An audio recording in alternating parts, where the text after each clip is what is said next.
porque el patriarcado nos atraviesa a todas las personas. El privilegio masculino ya viene dado. El ser hombre, como dice Rita Segato, es un privilegio. La igualdad no es 50 y 50, que la igualdad es lo que es bueno para ti, es bueno para mí. El feminismo para mí es una energía transformadora y la sociedad necesita feminismo. Nuestros privilegios no los buscamos, no los trabajamos. Es como que hay que luchar muchísimo. Todo el tiempo. Aquí en España no hace tanto tiempo que se necesitaba permiso para ciertas cosas, porque es importante ir a terapia. ¿Cómo te me adelantas?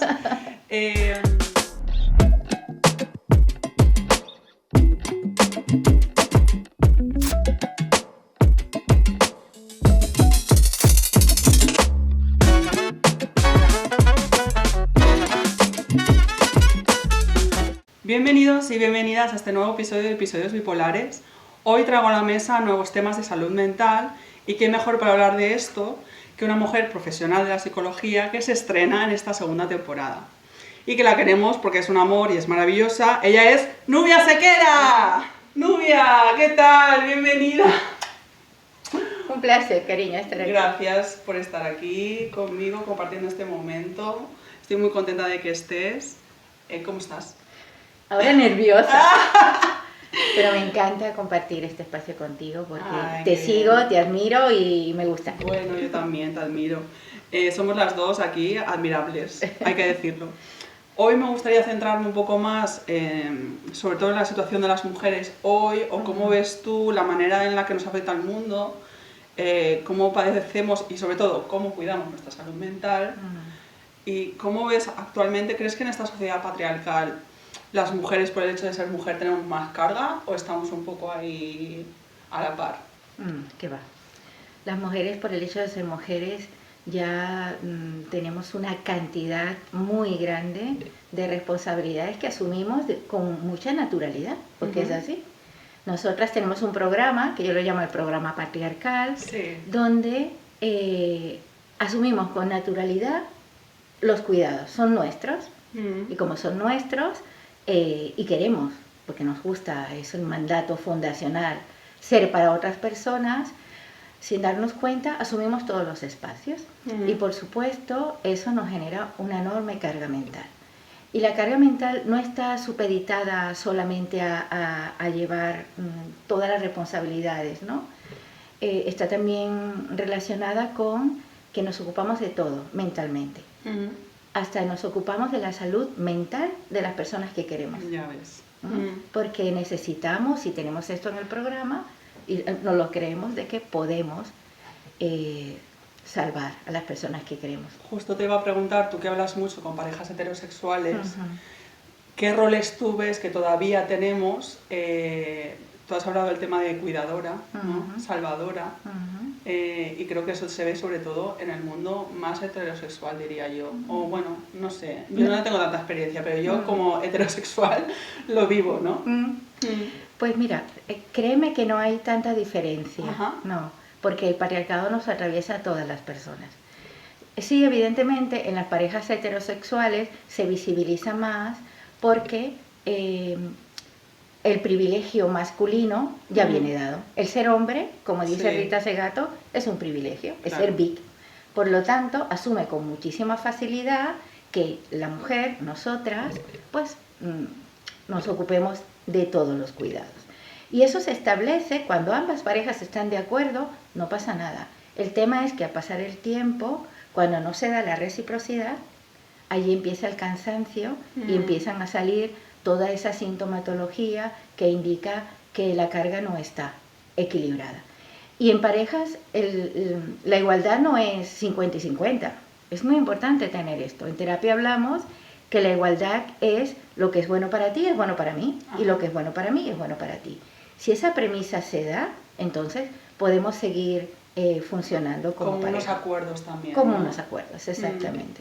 Pero es cierto que cuando vamos a la pareja, vamos a ensayo y error, vamos aprendiendo, vamos construyendo, y no se habla explícitamente de esto. Claro, qué importante es la comunicación, ¿no? Totalmente. En este sentido. Sí. Yo sí que veo en mi generación, que considero que hemos evolucionado, pero todavía sigo viendo que las mujeres son las que se cogen la media jornada para cuidar de los hijos. Entonces, claro, ¿por qué es importante una visión feminista en este sentido? ¿Por qué el feminismo ayuda a cambiar esto de alguna manera? El feminismo para mí es una energía transformadora y la sociedad necesita feminismo, porque el feminismo favorece la igualdad. Da igual hombres, mujeres, da igual la raza, da igual la condición social. Yo trabajo desde un feminismo interseccional, donde no solamente hablo de género en mi trabajo, sino también hablo de todo lo que atraviesa el sistema, ¿no? La clase, la raza, las ideologías políticas, todo esto, porque el feminismo hace que nos politicemos. Total. Que es diferente a que sea partido, es politizarnos. Es como decía Kate Miller, bueno, todo lo personal es político. Y esto es muy importante, y sobre todo para nosotras, porque podemos empezar a comprender que lo que nos pasa no es porque yo sea defectuosa, no es porque yo no haga bien las cosas, no es porque yo llegue, no. Es porque estamos en un sistema que nos coloca en un lugar de subordinación y no somos conscientes de ello. Y a ellos... Como que lo asumimos un poco. Con mucha naturalidad. Y a ellos los coloca en una situación de poder. Claro. Ellos vienen con el privilegio. Entonces, ¿qué hacemos nosotras? Vamos buscando nuestros privilegios y vamos intentando la igualdad. Sin embargo, nuestros privilegios no los buscamos.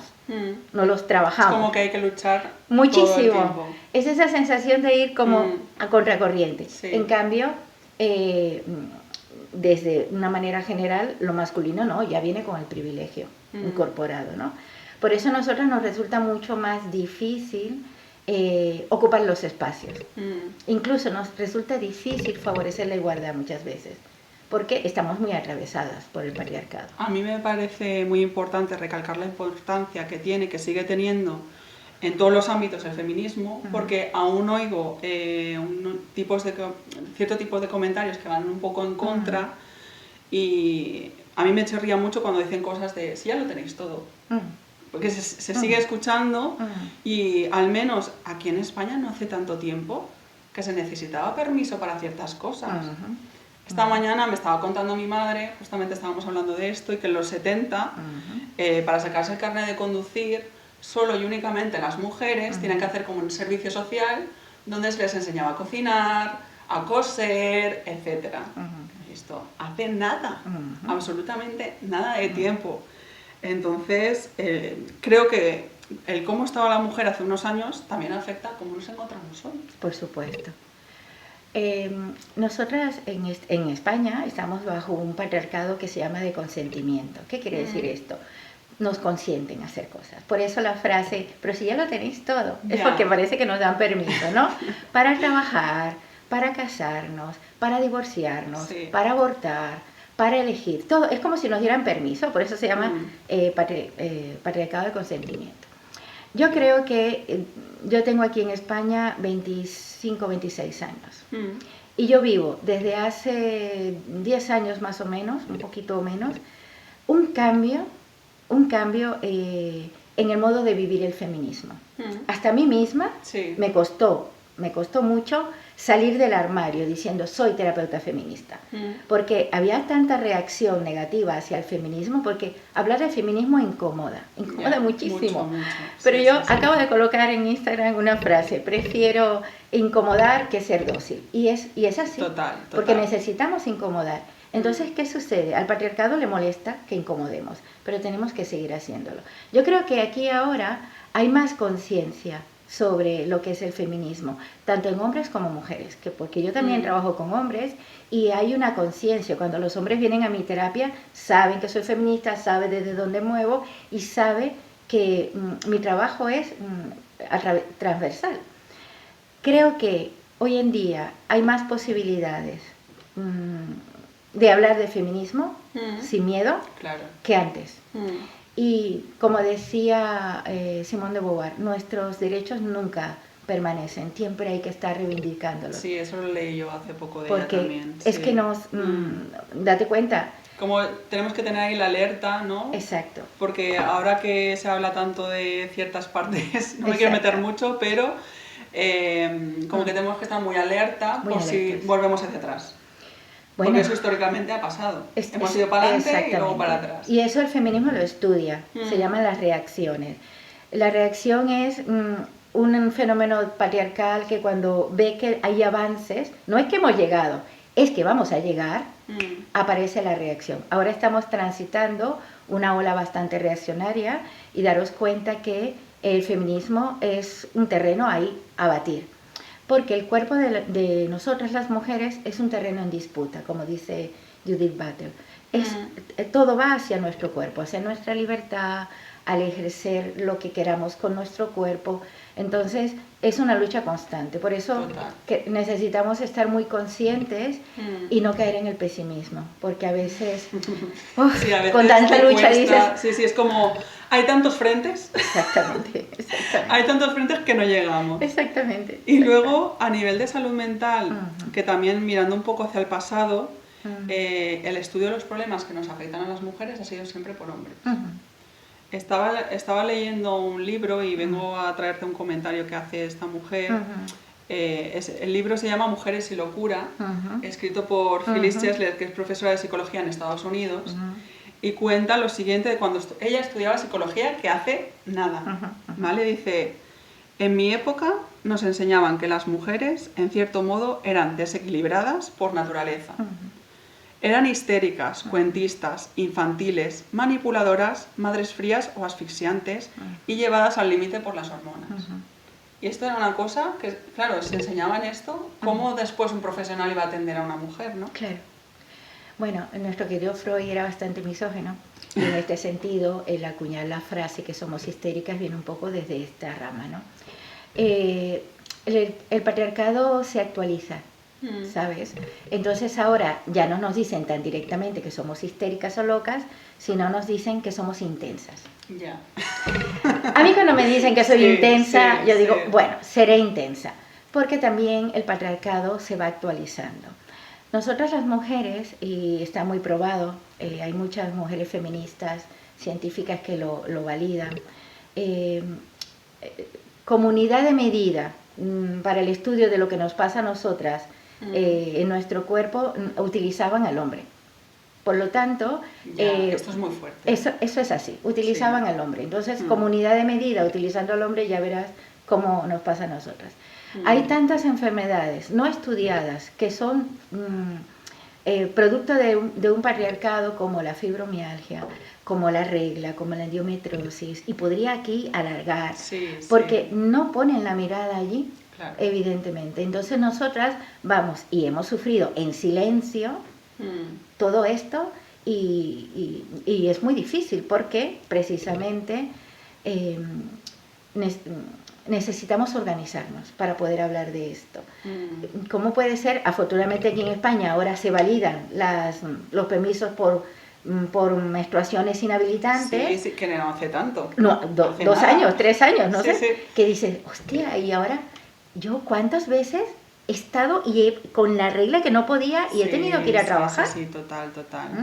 Y así muchas otras enfermedades muy patriarcales, feminizadas, que hacen que nosotras pues siempre vayamos ahí, luchando, y hay que seguir haciéndolo. Con esto que te comentaba de esta profesora, ¿tú cuando estudiabas llegaste a ver algo parecido o ya había cambiado? No, ¿qué va? La educación, y esto lo dice Bourdieu, es violenta. ¿Por qué? Porque la educación viene atravesada también, cuando nos llega a nosotras lo educativo, viene atravesada por la misoginia, por todas estas... Toda la historia. Todo el enfoque patriarcal.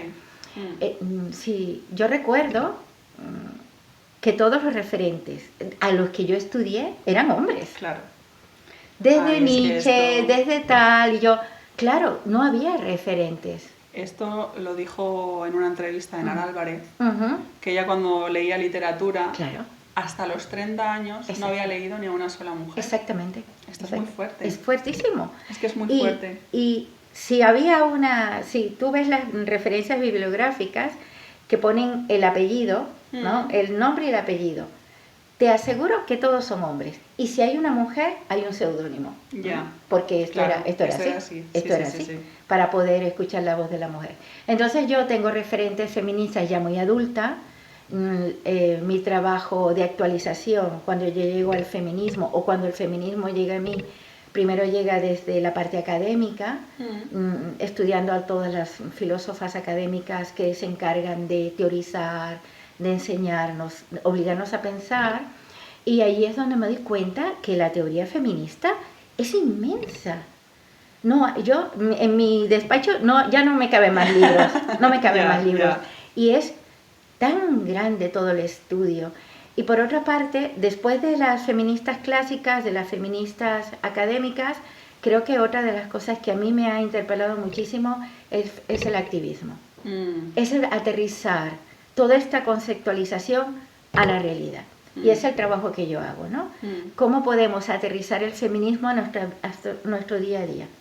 ¿Cómo nosotras las mujeres, cómo los hombres podemos aprender Esto de que nos dicen siempre de estar alerta un poco los micromachismos. Los micromachismos, cómo las dinámicas de poder que se da en una relación de pareja o en relaciones familiares, cómo podemos ir viendo que sin darnos cuenta entramos en dinámicas de poder. Yo una cosa que, mira, esto puede parecer una tontería, pero una de las cosas que me doy cuenta con esto de los micromachismos es el metro.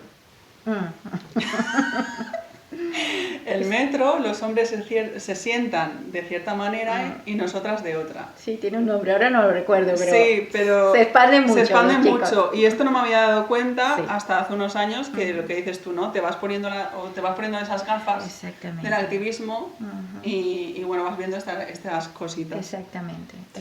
Vamos a pasar un poco a lo que es la actualidad y pasando un poco al tema por centrarnos en salud mental. ¿Cómo ves tú esta nueva ola de hace unos años, que sobre todo en redes sociales, de que se habla mucho sobre salud mental, de que hay como toda una generación muchas personas se han puesto a hablar de salud mental? ¿De qué manera esto puede ser positivo para la sociedad o cómo lo ves? Porque he oído ciertos comentarios de, pues esto es una moda o tal, ¿cómo lo ves? Vale. Bueno, yo creo que hace mucho tiempo se hablaba de salud mental, pero de otra manera. Todos esos libros de autoayudas que hemos conocido y muchas de nosotras hemos crecido con ellos. Yo recuerdo uno especialmente que se llama Tus zonas erróneas, que era aniquilador. Lo leías y decías, yo no puedo llegar ahí. Y ahí eso era salud mental. Creo que eso ha cambiado y ciertamente es muy importante que se le dé voz a la salud mental.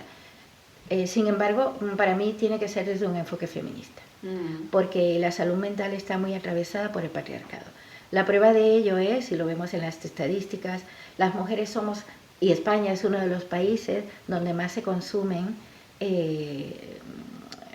productos fármacos para calmar lo que es la ansiedad, para calmar esa vida que llevamos tan acelerada, y vamos medicándonos para adormecer nuestras emociones. Y somos las que más consumimos las mujeres en esto. Pero mira qué curioso que somos las mujeres las que más consumimos, y cuando tú revisas, y esto es reciente, salió una estadística, creo que en México, los casos de suicidios, las mujeres son las que más lo intentan, pero son los hombres los que más lo logran. Vaya. O sea, la tasa de suicidios de los hombres es brutal, porque también el programa masculino hace que ellos no piden ayuda. Ellos tienen doble estigma. El estigma de pedir ayuda y el estigma de ser hombre, como la debilidad, todo esto que está asociado a la vulnerabilidad y todo. Porque, mira, si en nosotras las mujeres el mandato fundacional es ser para otros, en los hombres el mandato fundacional es ser para ellos. ¿Pero qué significa ser para ellos? Hacer cosas importantes. La salud mental no es importante, yo puedo, ¿no? Un dolor de cabeza, no, yo puedo, esto me lo quito. Además, ciertamente, porque está muy asociado con la debilidad. Y entonces un hombre sentirse débil, pues no está en su programa. Claro. Aunque eso va cambiando, porque da porque, como se dice aquí en Valencia, y yo creo que hay cada vez más conciencia sobre ello. A mí sí que es verdad que como persona con trastorno bipolar me ha parecido muy fuerte toda esta ola de que la gente ha empezado a hablar, y para mí ha sido como muy importante verme reflejada. Y bueno, me parece importante sobre todo por el hecho de cómo pedir ayuda, ¿no? Porque mucha gente es como que todavía le cuesta. ¿Por qué es importante ir a terapia? Mira, la terapia es importante porque necesitamos tener espacios para poder expresar aquello que no expresamos. La terapia es importante porque permite a la persona tener un lugar de seguridad donde pueda, sin juicio, decir aquellas cosas que pueden estar estigmatizadas desde afuera, ¿no? Y hace que se cree un vínculo terapéutico, porque realmente el vínculo terapéutico es muy sanador, que la persona pueda descubrir, primero, que no es defectuosa, segundo, que lo que le pasa no le pasa solo a ella, y tercero, que hay modos de salir de ahí. Claro.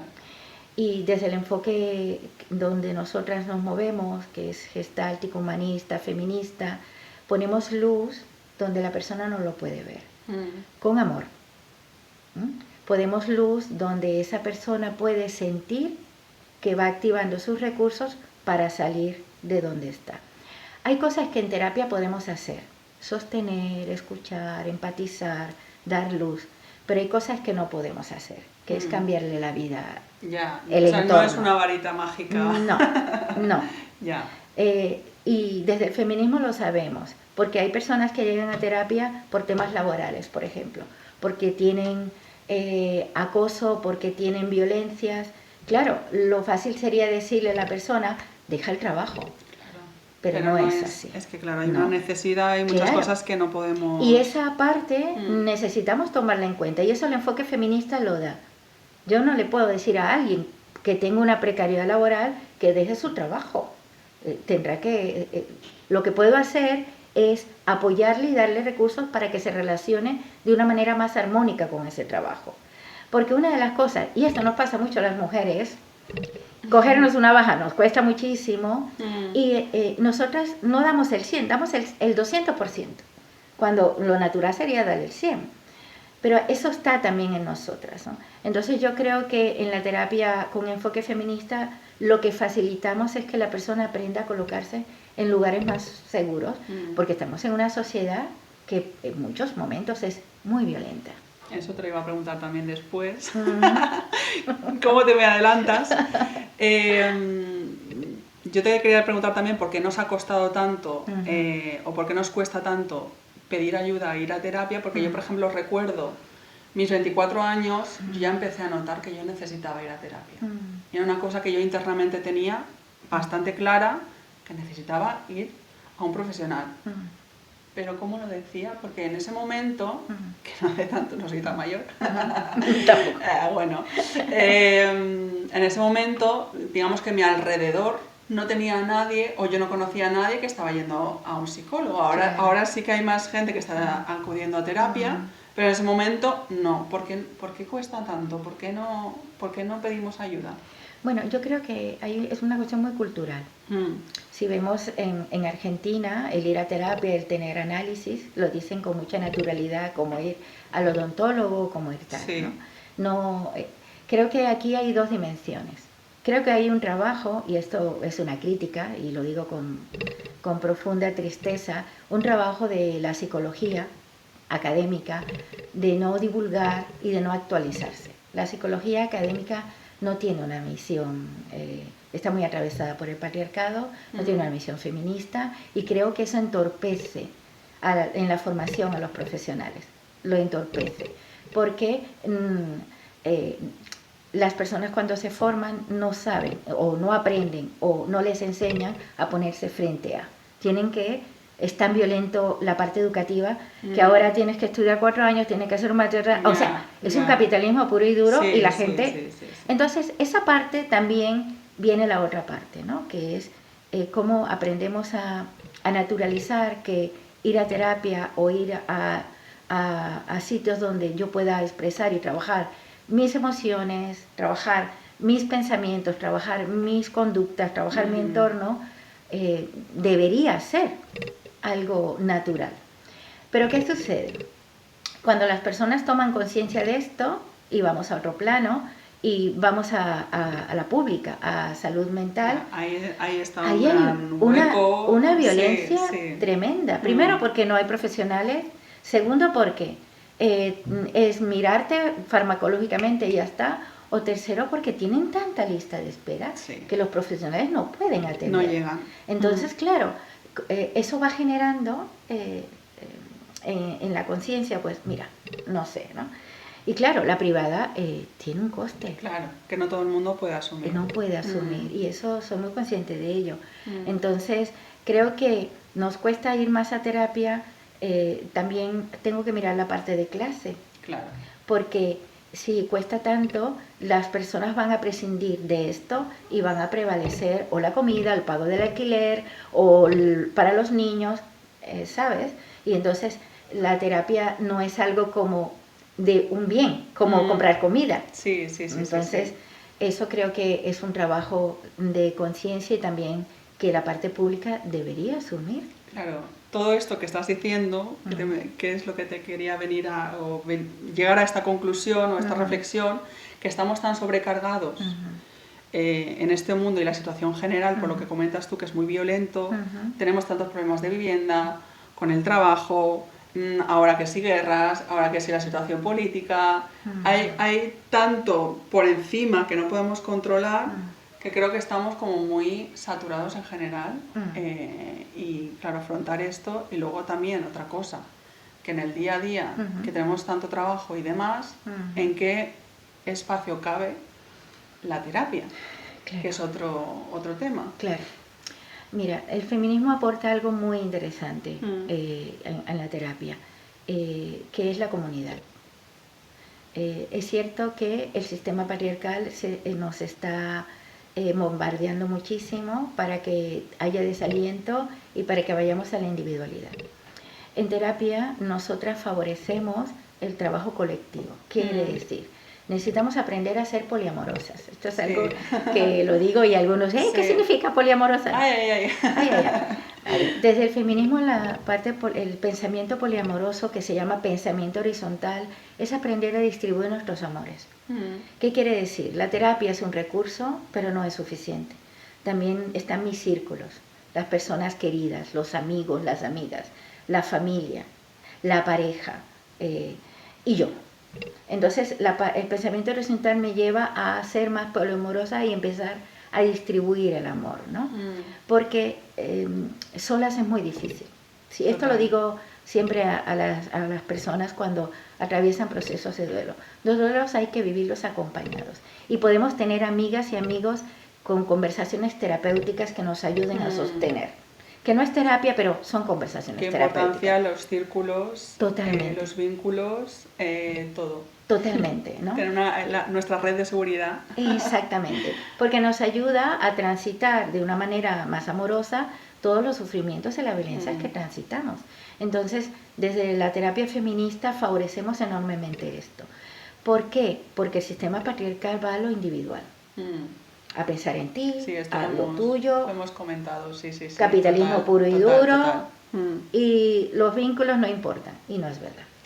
Y aparte de estos vínculos que es tan importante, ¿qué otras cosas de nuestro día a día podemos hacer para cuidar nuestra salud mental? Vale. Hay algo que es muy interesante. Cuando lo veo en un encuentro con alguien, digo, oye, aquí están los a fortalecer. Hablamos mucho de autocuidado, ¿verdad? Sí. Claro, pero ¿qué es el autocuidado? Y aquí también entra la parte de privilegios, también entra la parte de clase. Nos dicen, bueno, el autocuidado es, vamos a cuidar nuestro cuerpo, por ejemplo, el ejercicio físico es importante. Desde el feminismo no es importante para tener las medidas perfectas, desde el feminismo es importante para cuidar la salud. La salud, sí. Y eso es autocuidado, mover el cuerpo. Luego viene la alimentación, claro. la alimentación, con todo lo que está encarecido ahora, ya tú me dirás qué significa tener una alimentación. ¿Qué cosas compramos? ¿A qué tenemos acceso? Exactamente. Es que, claro. Entonces, claro, pero eso también sería autocuidado, ¿no? Cómo yo cuido mi alimentación. Pero no solo es cómo cuido la alimentación en la compra, sino en cómo me relaciono con la alimentación. Es decir, cómo mirando el ordenador y voy corriendo. Eso ya es patriarcado puro y duro, ¿no? Porque no nos damos el tiempo de... Luego está el dormir. Tan importante. Es tan importante, claro, pero las personas que hemos transitado alguna vez un trastorno del sueño sabemos que eso se nos va la energía. Pero también el dormir es un derecho, ¿no? Luego está el respirar. Y no estoy diciendo de hacer yoga ni nada. Estoy de la respiración como autorregulación. Y por último, que esto para mí es importante porque en mi programa no estaba incluido, está el divertirnos. Ya ves. El divertirnos es un derecho. Total.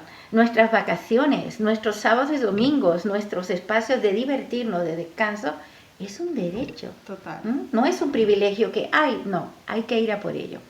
Esa sería una parte que nosotras podríamos en la medida de lo posible cuidar. Lo otro que podríamos hacer es rodearnos y aprender a rodearnos de personas que nos sumen. Personas que no nos juzguen, personas que nos acompañen, personas que podamos compartir nuestras cosas.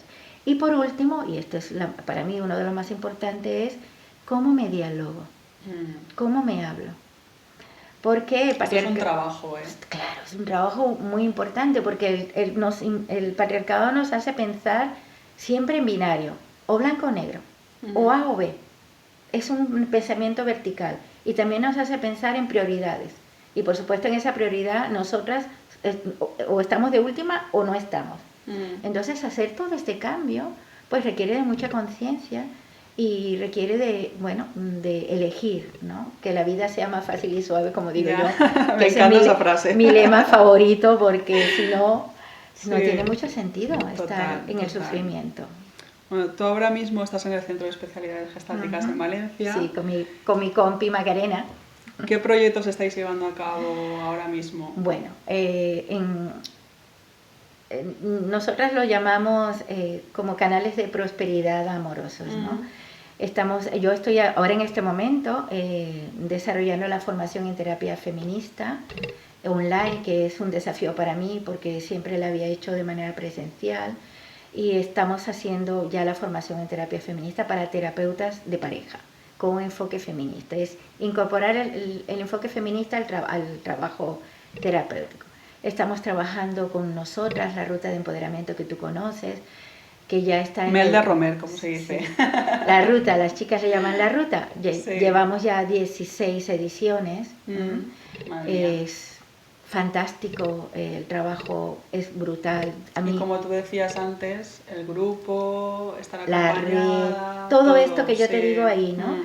También estoy trabajando con hombres, porque está la ruta Nosotros. Así, aquí sí van 6 ediciones, porque aquí yo trabajo con hombres que conozco solamente, claro, ¿no? Que son hombres que conozco, hombres que vienen a terapia. Y entonces en el proceso terapéutico, luego llegamos a un punto de la terapia donde pasan al grupo. Y bueno, en este momento llevo 12 hombres fantásticos que están ahí con actitud de aprendizaje, conscientes de cuáles son sus contribuciones, y estamos desarrollando esto. Y Macarena está desarrollando su programa también de empoderamiento para mujeres lesbianas, bisexuales, que es el grupo ERIS, y Macarena trabaja mucho fuera. Yo trabajo más dentro del centro y Macarena va más ahora, está desarrollando un programa muy interesante en el ayuntamiento de Pusol, no, del Puig. Y bueno, estamos ahí. Yo te veo muy activa en redes también. Bueno, esto para mí ha sido un desafío, pero bueno, forma parte también. Claro, es que hay que estar ahí también, ¿no? De alguna manera. Claro, hay mucha visibilidad ahí. Claro, y además ya he sufrido, y esto ya yo lo sabía, lo que es una nueva violencia, bueno, nueva, está ahí, que es la violencia digital. Es terrible cómo se demoniza, ¿no?, el feminismo, o como frases como hijas, hijos e hijes puede generar tanto, ¿no? Como la diversidad genera tanto crush en algunas personas. Pero bueno, eso no me desalienta, al contrario, como me dice un amigo, tú silencia, bloquea y ya está, no entres. Claro. Y ya está. Porque tenemos que ocupar todos los espacios. Hombre, claro que sí. Pues yo te deseo muchos éxitos. Gracias. Y sabes que hay un regalo del programa. No me digas. A ver. El regalo de esta segunda temporada es Sadomántica, pero me consta que tú ya lo tienes. Ajá. Entonces te voy a regalar el regalo de la primera temporada, que es una ilustración de mi personaje Polonia, que lo he hecho. Esta vez no se me ha olvidado porque siempre se me olvida como detrás de la cámara. Hoy lo he traído. Para que no haya ningún corte ni nada. Entonces es la Polonia que va a terapia. Ah, muy bien. Entonces está haciendo ahí una pregunta, ¿qué me pasa? Un poco irónico, un poco... Ese es para ti. Ay, gracias, es precioso. Así que nada, te vuelvo a agradecer este momento conmigo y nada, que nos vamos a ir viendo y un saludo para todos, que estamos aquí en la segunda temporada, que nadie se lo pensaba ya. Qué bueno. Y muchas más esperamos. Así que saludos a todos, muchísimas gracias. Gracias a ti, cariño. Gracias.